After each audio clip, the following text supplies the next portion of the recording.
ਇਕ ਓੰਕਾਰ ਸਤਨਾਮ ਕਰਤਾ ਪੁਰਖ ਨਿਰਭਉ ਨਿਰਵੈਰ ਅਕਾਲ ਮੂਰਤ ਅਜੂਨੀ ਸੈਭੰ ਗੁਰ ਪ੍ਰਸਾਦ। ਵਾਹਿਗੁਰੂ ਜੀ ਕਾ ਖਾਲਸਾ ਵਾਹਿਗੁਰੂ ਜੀ ਕੀ ਫਤਿਹ।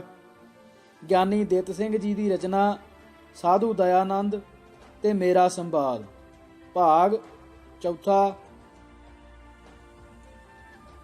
ਇਸ ਜਗ੍ਹਾ ਜੇ ਸੁਆਮੀ ਜੀ ਈਸ਼ਵਰ ਨੂੰ ਸ਼ਰੀਰੀ ਮੰਨਣਗੇ ਔਰ ਵੇਦਾਂ ਨੂੰ ਬੈਖਰੀ ਬਾਣੀ ਸਾਬਤ ਕਰਨਗੇ ਤਦ ਇਹ ਦੋਖ ਆਵੇਗਾ ਜੋ ਈਸ਼ਵਰ ਵੀ ਘਟ ਪਦ ਵਾਂਗ ਸਾਕਾਰ ਹੋ ਜਾਣੇ ਤੇ ਨਾਸ਼ੀ ਹੋਵੇਗਾ ਔਰ ਸ਼ਰੀਰੀ ਹੋਣ ਤੇ ਖਟ ਉਮਰੀ ਆਦ ਵਿਕਾਰਾਂ ਅਤੇ ਪੰਚ ਕਲੇਸ਼ਾਂ ਵਾਲਾ ਸਮਝਿਆ ਜਾਏਗਾ। ਔਰ ਇਸ ਤੋਂ ਬਿਨਾਂ ਇੱਕ ਹੋਰ ਵੱਡਾ ਭਾਰੀ ਦੋਸ਼ ਇਹ ਆਵੇਗਾ ਕਿ ਦ੍ਰਿਸ਼ਮਾਨ ਸਭ ਨਾਸੀ ਹੋਣ ਤੇ ਈਸ਼ਵਰ ਵੀ ਨਾਸ਼ੀ ਹੋਏਗਾ, ਜਿਸ ਤੇ ਨਿਤ ਅਮਰ ਆਦਿਕ ਜੋ ਈਸ਼ਵਰ ਦੇ ਗੁਣ ਹਨ ਸੋ ਸਭ ਦੂਰ ਹੋ ਜਾਣਗੇ, ਜਿਸ ਦਾ ਫਲ ਇਹ ਹੋਵੇਗਾ ਜੋ ਈਸ਼ਵਰ ਵੇਦਾਂ ਨੂੰ ਰਚਦਾ ਰਚਦਾ ਆਪ ਨੂੰ ਹੀ ਨਾਸ਼ ਕਰ ਲਏਗਾ ਅਤੇ ਜੀਵ ਜੈਸੀ ਪਦਵੀ ਨੂੰ ਧਾਰਨ ਕਰੇਗਾ। ਜੇ ਇਸ ਦੋਸ਼ ਦੇ ਡਰਦਿਆਂ ਈਸ਼ਵਰ ਨੂੰ ਅਕਾਏ ਅਰਥਾਤ ਸ਼ਰੀਰ ਰਹਿਤ ਮੰਨੋਗੇ ਤਦ ਉਸ ਦੇ ਕੰਠ ਤਾਲੂ ਆਦਿਕ ਨਹੀਂ ਹੋਣਗੇ, ਅਰ ਜੇ ਉਹ ਨਾ ਹੋਏ ਤਦ ਵੇਦਾਂ ਦੇ ਅੱਖਰ ਨਹੀਂ ਉਚਰੇ ਜਾਣਗੇ, ਅਰ ਜੇ ਅੱਖਰ ਹੀ ਨਾ ਉਚਰੇ ਗਏ ਤਦ ਨਾ ਵੇਦ ਬਣਨਗੇ ਤੇ ਨਾ ਉਹਨਾਂ ਦਾ ਕਰਤਾ ਈਸ਼ਵਰ ਹੀ ਸਿੱਧ ਹੋਏਗਾ।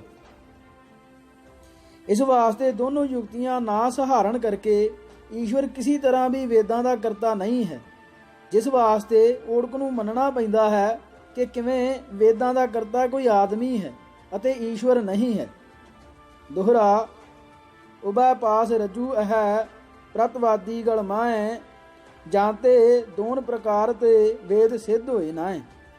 ਭਾਵ ਇਸ ਦਾ ਭਾਵ ਇਹ ਹੈ ਕਿ ਉਬੈ ਪਾਸ ਰਜੂ ਨਾ ਨਿਆਏ ਦੀ ਤਰ੍ਹਾਂ ਸੁਆਮੀ ਜੀ ਨੂੰ ਹੁਣ ਦੋਨੋਂ ਤਰ੍ਹਾਂ ਕਠਿਨ ਹੈ, ਕਿਉਂਕਿ ਜੇ ਈਸ਼ਵਰ ਨੂੰ ਸ਼ਰੀਰੀ ਮੰਨਣਗੇ ਤਦ ਉਹ ਅਨਿਤ ਹੋ ਜਾਏਗਾ ਅਤੇ ਜੇ ਸ਼ਰੀਰੀ ਆਖਣਗੇ ਤਦ ਸੰਸਕ੍ਰਿਤ ਦੇ ਅੱਖਰ ਉਚਾਰਨ ਦੇ ਸਥਾਨਾਂ ਦਾ ਅਭਾਵ ਹੋਣ ਤੇ ਵੇਦਾਂ ਦਾ ਅਭਾਵ ਹੋ ਜਾਏਗਾ।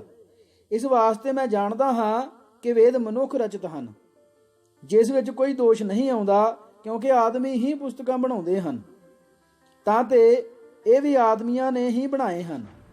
ਸੋ ਇਸ ਪ੍ਰਸ਼ਨ ਦਾ ਉੱਤਰ ਸੁਆਮੀ ਜੀ ਵਿਚਾਰ ਕੇ ਦੇਣ। ਦੋਹਰਾ ਸੁਣ ਕੇ ਸਾਰਾ ਸਾਧ ਨੇ ਚੱਕਰ ਦਿੱਤਾ ਹੋਰ ਚੋਰਾਂ ਉੱਪਰ ਪਾਉਂਦਾ ਦੇਖੋ ਕੈਸੇ ਮੋਰ। ਮੇਰੇ ਸਾਰੇ ਕਥਨ ਨੂੰ ਛੱਬਿਆ ਐਸੇ ਢੰਗ ਸੁਣਨੇ ਵਾਲੇ ਹੋ ਗਏ ਇਸ ਪਰ ਡਾਢੇ ਦੰਗ। ਭਾਵ ਮੇਰੇ ਇਸ ਕਥਨ ਨੂੰ ਸੁਣ ਕੇ ਸੁਆਮੀ ਜੀ ਨੇ ਇੱਕ ਅਜਿਹਾ ਚੱਕਰ ਦਿੱਤਾ ਜੋ ਆਮ ਲੋਕ ਉਸ ਨੂੰ ਨਹੀਂ ਸਮਝ ਸਕਦੇ ਸੀ, ਜਿਸ ਤੇ ਸੁਣਨੇ ਵਾਲਿਆਂ ਨੂੰ ਇਹ ਪਤਾ ਨਾ ਲੱਗਿਆ ਕਿ ਇਸ ਦਾ ਪ੍ਰਸ਼ਨ ਕਿਆ ਹੈ ਅਤੇ ਸਾਧੂ ਜੀ ਦਾ ਉੱਤਰ ਕਿਆ ਹੈ। ਕਿੰਤੂ ਉਹ ਇਹ ਸਾ ਜੋ ਉਹਨਾਂ ਨੇ ਮੇਰੇ ਸਾਰੇ ਪ੍ਰਸੰਗ ਨੂੰ ਛੱਡ ਕੇ ਕੇਵਲ ਇਸ ਬਾਤ ਨੂੰ ਪਕੜ ਲੀਤਾ ਔਰ ਉਸੇ ਦਾ ਖੰਡਨ ਕਰਨ ਲੱਗ ਗਏ ਔਰ ਇਸ ਤਰ੍ਹਾਂ ਬੋਲੇ ਜਿਸ ਤਰ੍ਹਾਂ ਹੁਣ ਮੁੱਢੋਂ ਆਪਣੇ ਮਤ ਦਾ ਮੰਡਨ ਕਰਦੇ ਹਨ। ਯਥਾ ਉੱਤਰ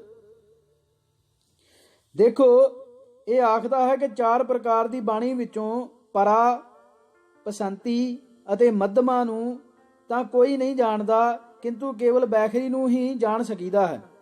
ਪਰੰਤੂ ਮੈਂ ਇਸ ਤੇ ਪੁੱਛਦਾ ਹਾਂ ਕਿ ਜੇ ਤੇਰੇ ਕਥਨਾਂ ਅਨੁਸਾਰ ਇਹਨਾਂ ਤਿੰਨਾਂ ਬਾਣੀਆਂ ਨੂੰ ਕੋਈ ਨਹੀਂ ਜਾਣਦਾ ਤਾਂ ਤੂੰ ਕਿਸ ਤਰ੍ਹਾਂ ਜਾਣਦਾ ਹੈ? ਅਰ ਜੇ ਇਹ ਕਹੇ ਕਿ ਮੈਂ ਵੀ ਨਹੀਂ ਜਾਣਦਾ ਤਾਂ ਵੱਧ ਤੋਂ ਥਿਆਘਾਤ ਅਰਥਾਤ ਮਨਮੁਖ ਜੀਭਾ ਨਾਸਤੀ ਦੀ ਤਰ੍ਹਾਂ ਇਸ ਦਾ ਕਥਨ ਠੀਕ ਨਹੀਂ ਹੈ, ਕਿਉਂਕਿ ਜੇ ਕੋਈ ਕਹੇ ਕਿ ਮੇਰੇ ਮੁਖ ਵਿੱਚ ਜੀਭ ਨਹੀਂ ਤਦ ਉਸ ਪਰ ਇਹੋ ਪ੍ਰਸ਼ਨ ਹੁੰਦਾ ਹੈ ਕਿ ਜੇ ਤੇਰੇ ਮੂੰਹ ਵਿੱਚ ਨਹੀਂ ਤਾਂ ਤੂੰ ਕਿਸ ਨਾਲ ਬੋਲਦਾ ਹੈ? ਤਾਂ ਤੇ ਜੇ ਚਾਰੇ ਬਾਣੀਆਂ ਨੂੰ ਨਹੀਂ ਜਾਣਦਾ ਤਾਂ ਦੱਸਦਾ ਕਿਉਂ ਹੈ? ਅਰ ਜੇ ਜਾਣਦਾ ਹੈ ਤਾਂ ਸਾਬਤ ਹੋਇਆ ਜੋ ਸਾਰੇ ਲੋਕ ਜਾਣਦੇ ਹਨ। ਉਹ ਵਿਚਾਰੋ ਕਿ ਜੇ ਜਾਣਦਾ ਹੈ ਤਾਂ ਹੋਰ ਲੋਕ ਕਿਉਂ ਨਹੀਂ ਜਾਣਦੇ? ਅਰ ਜੇ ਇਹ ਕਹੇ ਕਿ ਮੈਂ ਵੀ ਨਹੀਂ ਜਾਣਦਾ ਤਾਂ ਫਿਰ ਕਥਨ ਕਿਉਂ ਕਰਦਾ ਹੈ? ਇਸ ਵਾਸਤੇ ਇਸ ਦਾ ਇਹ ਕਥਨ ਇਸ ਪ੍ਰਕਾਰ ਹੈ, ਜਿਸ ਤਰ੍ਹਾਂ ਕੋਈ ਕਹੇ ਕਿ ਇਸ ਕੋਠੀ ਵਿੱਚ ਸੱਪ ਹੈ ਔਰ ਉਸ ਨੂੰ ਕੋਈ ਨਹੀਂ ਜਾਣਦਾ। ਐਸਾ ਆਖਣ ਵਾਲੇ ਪਰ ਇਹ ਪ੍ਰਸ਼ਨ ਹੋ ਸਕਦਾ ਹੈ ਕਿ ਜੇ ਉਹ ਉਸ ਸੱਪ ਨੂੰ ਕੋਈ ਨਹੀਂ ਜਾਣ ਸਕਦਾ ਤਾਂ ਤੂੰ ਕਿਸ ਤਰ੍ਹਾਂ ਜਾਣਦਾ ਹੈ। ਜਿਸ ਪ੍ਰਕਾਰ ਕੋਠੀ ਵਿੱਚ ਸੱਪ ਦੱਸ ਕੇ ਆਖਣ ਵਾਲੇ ਦਾ ਕੋਈ ਨਹੀਂ ਜਾਣਦਾ ਕਥਨ ਕਰਨਾ ਝੂਠਾ ਹੈ, ਇਸੇ ਪ੍ਰਕਾਰ ਇਸ ਦਾ ਵੀ 4 ਪ੍ਰਕਾਰ ਦੀ ਬਾਣੀ ਦੱਸ ਕੇ ਫਿਰ ਆਖਣਾ ਕਿ ਕੋਈ ਨਹੀਂ ਜਾਣਦਾ ਕਥਨ ਝੂਠਾ ਹੈ। ਅਰ ਸਿੱਧ ਹੋਇਆ ਹੈ ਕਿ ਜਿਸ ਤਰ੍ਹਾਂ ਇਹ ਜਾਣਦਾ ਹੈ ਉਸੇ ਤਰ੍ਹਾਂ ਸਭ ਹੋਰ ਲੋਕ ਵੀ ਜਾਣਦੇ ਹਨ। ਪ੍ਰਸ਼ਨ ਦੋਹਰਾ ਮਾਰੀ ਇਹ ਉਖੇੜ ਸੀ ਚੁੱਪ ਸਾਧ ਨੇ ਮੀਤ, ਪਰ ਇਹ ਗਿਆਨੀ ਜਨਾਂ ਵਿੱਚ ਜਾਪੇ ਮਹਾ ਅਨੀਤ। ਜਿਸ ਨੂੰ ਸੁਣ ਕੇ ਮੈਂ ਕਰਿਆ ਉਹ ਉਨਸੇ ਹੱਥ, ਰੋਕਿਆ ਨਾਲ ਦਲੀਲ ਦੇ ਵੱਡਾ ਯੁਵਤੀ ਗੱਥ। ਭਾਵ ਜਦ ਸਾਧੂ ਜੀ ਆਪਣਾ ਸਾਰਾ ਉੱਤਰ ਦੇ ਚੁੱਕੇ ਤਦ ਮੈਂ ਵੀ ਉਹਨਾਂ ਨਾਲ ਇਹੋ ਹੱਥ ਕੀਤਾ ਜੋ ਉਹਨਾਂ ਨੇ ਮੇਰੇ ਨਾਲ ਕੀਤਾ ਸੀ। ਜਿਸ ਪਰ ਮੈਂ ਆਖਿਆ ਕਿ ਸਵਾਮੀ ਜੀ ਨੇ ਵਦਤੋ ਥਿਆ ਘਾਤ ਦੋਖ ਨਾਲ ਇਹ ਸਾਬਤ ਕਰ ਦਿੱਤਾ ਹੈ ਕਿ ਪਰਾ ਆਦਿਕ ਬਾਣੀਆਂ ਨੂੰ ਸਭ ਪ੍ਰਾਣੀ ਜਾਣਦੇ ਹਨ। ਇਸ ਵਾਸਤੇ ਹੁਣ ਮੈਂ ਸਵਾਮੀ ਜੀ ਤੇ ਇਹ ਪੁੱਛਣਾ ਚਾਹੁੰਦਾ ਹਾਂ ਕਿ ਮੈਂ 4 ਅੱਖਰ ਬੋਲਣਾ ਚਾਹੁੰਦਾ ਹਾਂ, ਅਰੇ ਉਹ ਪਰਾ ਨਹੀਂ ਰਹੇ ਤੇ ਇਸੇ ਤਰ੍ਹਾਂ ਪਸੰਤੀ ਵੀ ਨਹੀਂ ਹਨ, ਕਿੰਤੂ ਉਹ ਮਧਮਾ ਬਾਣੀ ਰੂਪ ਹੋ ਕੇ ਮੇਰੇ ਕੰਠ ਵਿੱਚ ਠਹਿਰੇ ਹੋਏ ਹਨ, ਜੋ ਅਜੇ ਬੈਖਰੀ ਨਹੀਂ ਹੋਏ। ਪਰੰਤੂ ਆਪ ਦੇ ਕਥਨ ਅਨੁਸਾਰ 4 ਬਾਣੀਆਂ ਨੂੰ ਸਭ ਕੋਈ ਜਾਣਦਾ ਹੈ, ਪਰ ਮੈਂ ਪਹਿਲੀਆਂ 3 ਨੂੰ ਛੱਡ ਕੇ ਕੇਵਲ ਮਧਮਾ ਵਾਸਤੇ ਹੀ ਸਵਾਮੀ ਜੀ ਤੇ ਪੁੱਛਦਾ ਹਾਂ ਕਿ ਉਹ ਕਿਆ ਬਾਤ ਹੈ ਜੋ ਮੈਂ ਆਖਣਾ ਚਾਹੁੰਦਾ ਹਾਂ। ਦੋਹਰਾ ਪਰ ਹੁਣ ਇੱਥੇ ਠਹਿਰੀਏ, ਕਰਾਂ ਨਵੇੜਾ ਇੱਕ, ਸਭ ਲੋਕਾਂ ਤੇ ਪੁੱਛ ਸਾਂ ਸਮਝਣ ਕਿਛੋਂ ਤਿਕ।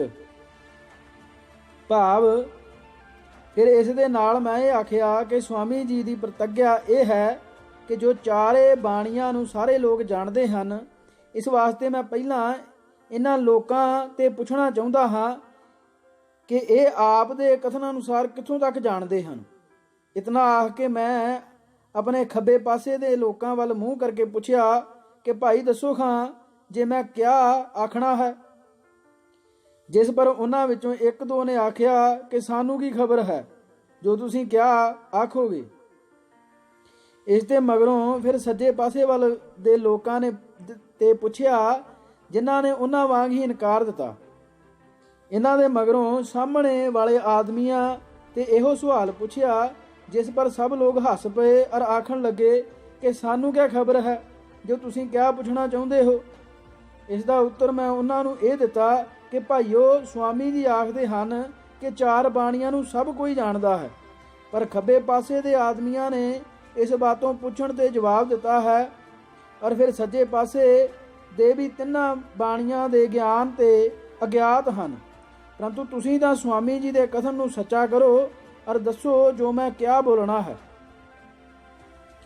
ਇਸ ਕਥਨ ਨੂੰ ਸੁਣ ਕੇ ਸਭਨਾਂ ਨੇ ਕੰਨਾਂ ਪਰ ਹੱਥ ਧਰ ਲਏ ਔਰ ਕੋਈ ਨਾ ਬੋਲਿਆ ਅਤੇ ਹੱਸਣ ਲੱਗੇ।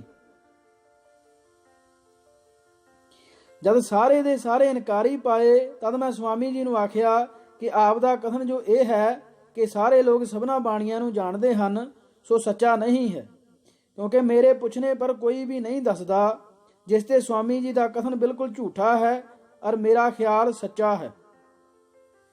ਦੋਹਰਾ ਪਰ ਮੈਂ ਸ਼ਾਇਦ ਭੁੱਲਿਆ ਇਸ ਆਖਣ ਵਿੱਚ ਕੁਝ, ਸ਼ਾਇਦ ਸਵਾਮੀ ਲੈਣਗੇ ਮੇਰੇ ਦਿਲ ਦੀ ਬੁੱਝ। ਨਹੀਂ ਗਿਆ ਤੇ ਵੇਦ ਦੇ ਇਹ ਸਭ ਲੋਕ ਅਜਾਨ, ਜਿਸ ਤੇ ਮੇਰੀ ਬਾਤ ਦਾ ਨਹੀਂ ਇਹਨਾਂ ਨੂੰ ਗਿਆਨ। ਪਰ ਸਵਾਮੀ ਜੀ ਵੇਦ ਦੇ ਹਨ ਵੇਤੇ ਸਰਬੱਗ, ਜਿਸ ਤੇ ਮੇਰੀ ਬਾਤ ਨੂੰ ਆਖਣ ਲੋਕ ਖੋਲ ਅਲੱਗ। ਭਾਵ ਮਾਲੂਮ ਹੁੰਦਾ ਹੈ ਕਿ ਮੈਂ ਇਸ ਜਗ੍ਹਾ ਭੁੱਲ ਕਰਦਾ ਹਾਂ, ਕਿਉਂਕਿ ਜਿੰਨਾ ਅਨਪੜ੍ਹ ਲੋਕਾਂ ਤੇ ਪੁੱਛਦਾ ਹਾਂ ਸੋ ਵਿਚਾਰੇ ਨਹੀਂ ਜਾਣਦੇ ਔਰ ਨਾ ਉਹ ਸਰਬੱਗ ਹਨ। ਕਿੰਤੂ ਸਵਾਮੀ ਜੀ ਜੇ ਵੇਦ ਦੇ ਵੇਤਾ ਅਰ ਤੀਖਣ ਬੁੱਧੀ ਵਾਲੇ ਵਿਦਵਾਨ ਹਨ, ਸੋ ਤਾਂ ਚਾਰੇ ਬਾਣੀਆਂ ਨੂੰ ਜ਼ਰੂਰ ਜਾਣਦੇ ਹੋਣਗੇ। ਇਸ ਵਾਸਤੇ ਮੈਂ ਹੁਣ ਸੁਆਮੀ ਜੀ ਤੇ ਪੁੱਛਦਾ ਹਾਂ, ਅਰ ਸਾਰੇ ਸਭਾ ਸਦਾ ਨੂੰ ਖਿਆਲ ਰੱਖਣਾ ਚਾਹੀਦਾ ਹੈ ਕਿ ਮੈਂ ਕਿਆ ਪੁੱਛਦਾ ਹਾਂ ਅਰ ਸੁਆਮੀ ਜੀ ਇਸ ਦਾ ਕਿਆ ਉੱਤਰ ਦਿੰਦੇ ਹਨ। ਦੋਹਰਾ, ਇਤਨਾ ਸਭ ਨੂੰ ਦੱਸ ਕੇ ਪੁੱਛਿਆ ਸਾਧੂ ਫੇਰ, ਦੱਸੋ ਖਾਂ ਹੁਣ ਸੰਤ ਜੀ ਕਿਆ ਮੈਂ ਆਖਾਂ ਢੇਰ। ਇਹ ਲੋਕ ਤਾਂ ਮੂੜ ਹਨ, ਨਹੀਂ ਜਾਣਦੇ ਰੰਚ, ਤੁਮ ਗਿਆਤੇ ਹੋ ਵੇਦ ਦੇ, ਸਮਝੋ ਗਤ ਪਰਪੰਚ। ਭਾਵ, ਜਦ ਮੈਂ ਕਿਹਾ ਕਿ ਸੁਆਮੀ ਜੀ ਇਹ ਲੋਕ ਤਾਂ ਵੇਦ ਵਿਦਿਆ ਤੇ ਹੀਨ ਹੋਣੇ ਦੇ ਕਾਰਨ ਮੇਰੀ ਮੱਧਮਾ ਬਾਣੀ ਨੂੰ ਨਹੀਂ ਜਾਣ ਸਕਦੇ, ਪਰੰਤੂ ਆਪ ਹੀ ਦੱਸੋ ਕਿ ਮੈਂ ਆਪ ਹੀ ਦੱਸੋ, ਕਿਉਂਕਿ ਆਪ ਤਾਂ ਵੇਦਾਂ ਦੇ ਗਿਆਤੇ ਹੋ, ਅਰ ਨਾਲੇ ਆਪ ਦੀ ਇਹ ਪ੍ਰਤੱਗਿਆ ਹੈ ਕਿ ਚਾਰੇ ਬਾਣੀਆਂ ਨੂੰ ਸਭ ਜਾਣਦੇ ਹਨ। ਸੋ ਭਾਵੇਂ ਸਭ ਨਹੀਂ, ਕਿੰਤੂ ਆਪ ਤਾਂ ਜ਼ਰੂਰ ਜਾਣਦੇ ਹੋਵੋਗੇ। ਇਸ ਵਾਸਤੇ ਕਹੋ ਕਿ ਜੋ ਮੈਂ ਹੁਣ ਬੋਲਣਾ ਚਾਹੁੰਦਾ ਹਾਂ ਸੋ ਕਿਆ ਹੈ। ਉੱਤਰ, ਭਾਈ ਤੁਮ ਕहो सो सही जो तुम्हारा मनोरथ है जिसको हम समझे। प्रश्न, स्वामी जी जे मैं उसनू बैखरी बाणी कर दिता ਤਾਂ ਸਾਰੇ ਪੁਰਖ ਸਮਝ ਜਾਣਗੇ, ਫਿਰ ਆਪ ਵਿੱਚ ਅਰ ਇਹਨਾਂ ਲੋਕਾਂ ਵਿੱਚ ਕਿਆ ਭੇਦ ਰਹੇਗਾ। ਇਸ ਵਾਸਤੇ ਆਪ ਦੇਰੀ ਨਾ ਕਰੋ, ਛੇਤੀ ਦੱਸੋ ਜੋ ਮੈਂ ਕਿਆ ਆਖਣਾ ਹੈ।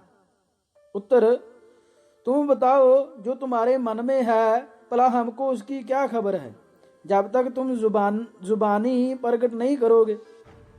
प्रश्न, स्वामी जी आप तो आखदे से कि सारे लोग जानते हैं, परंतु ये तो आप नू खबर नहीं है, फिर किस तरह आपने आख्या सा कि सब नू ज्ञान है। इस पर लोगां ने तालियां बजाइयां और सब गदगद हो गए, परंतु जो उन्हां दे बहुत श्रद्धालु भगत जन से सो चित्त विच मुरझाए गए और सोचन लगे कि स्वामी जी तो हुण कुथाए आए फसे हैं। उत्तर, तुम समय व्यर्थ ना खोवो, जो तुम्हारी इच्छा है सो प्रगट करो। हम कोई ईश्वर नहीं जो तुम्हारे मन की बात प्रगट कर सकें। प्रश्न, स्वामी जी मैं तो समा व्यर्थ नहीं खो रहा, परंतु आप ही उत्तर नहीं देंदे।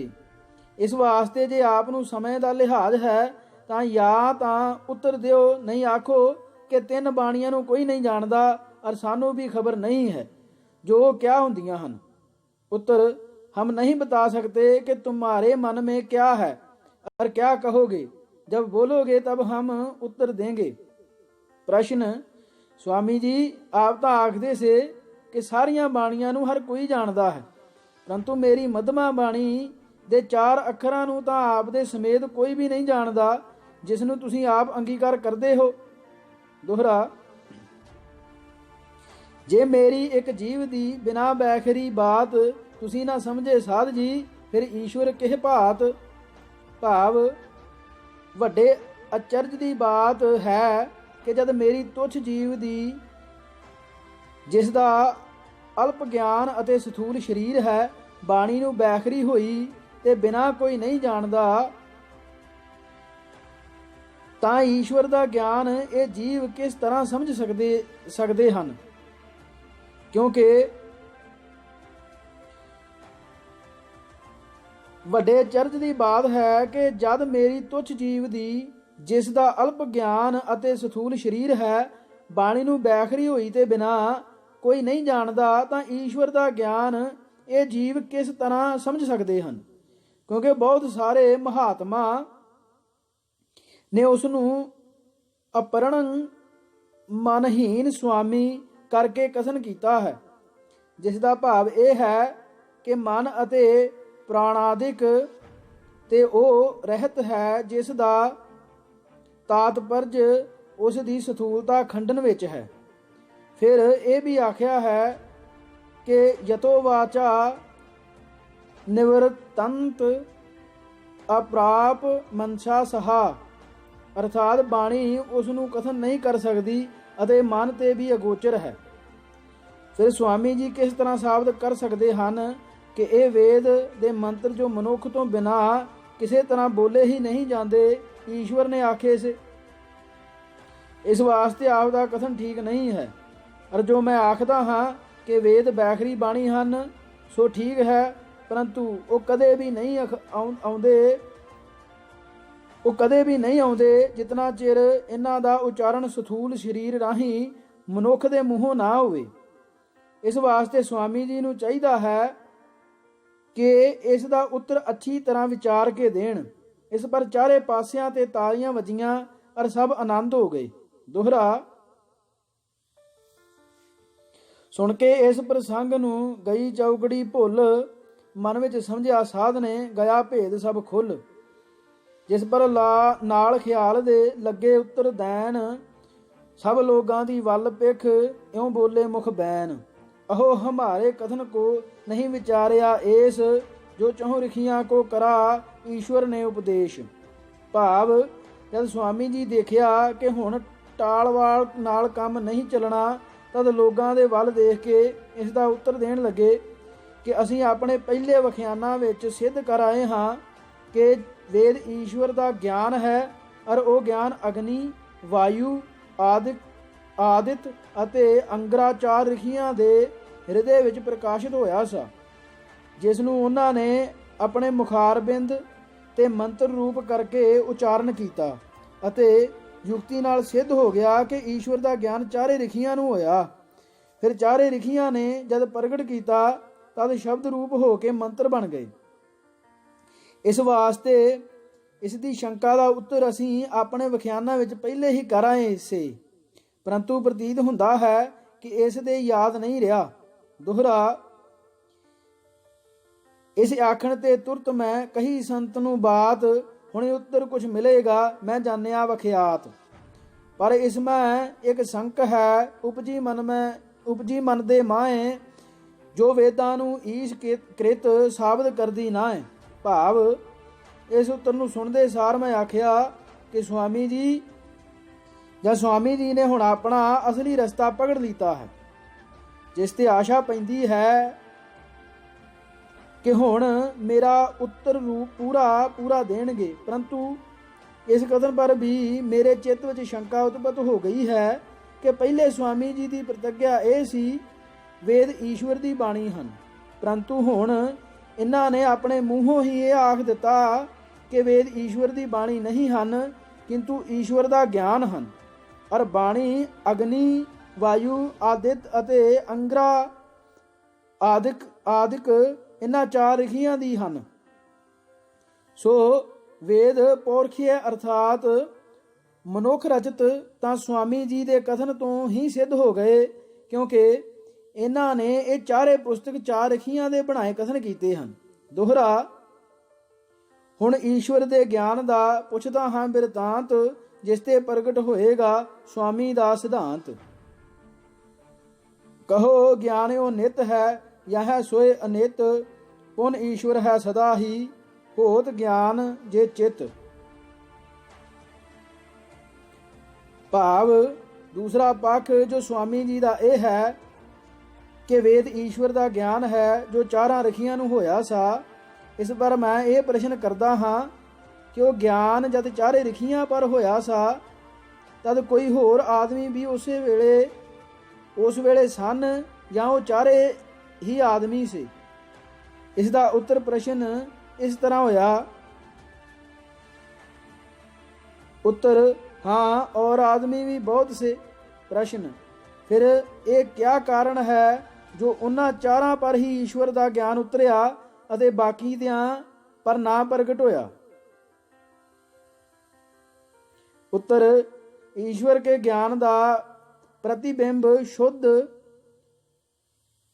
अंत है, करण में भासता है, जैसे कि शुद्ध जल में सूरज का प्रतिबिंब भासता है। जिस प्रकार मलन जल में सूरज का प्रतिबिंब नहीं भासता, इसी प्रकार मलन अंत में करण में ईश्वर का ज्ञान प्रकाशित नहीं होता। इसलिए उन चारे ऋषियों के हृदय शुद्ध थे, जिन विखे ईश्वर के ज्ञान का प्रतिबिंब पड़ गया, परंतु और लोगों के हृदय शुद्ध नहीं थे जिससे ना पड़ा। सो इस भाग ਲਈ ਇਹਨਾਂ ਵਾਹਿਗੁਰੂ ਜੀ ਕਾ ਖਾਲਸਾ, ਵਾਹਿਗੁਰੂ ਜੀ ਕੀ ਫਤਿਹ।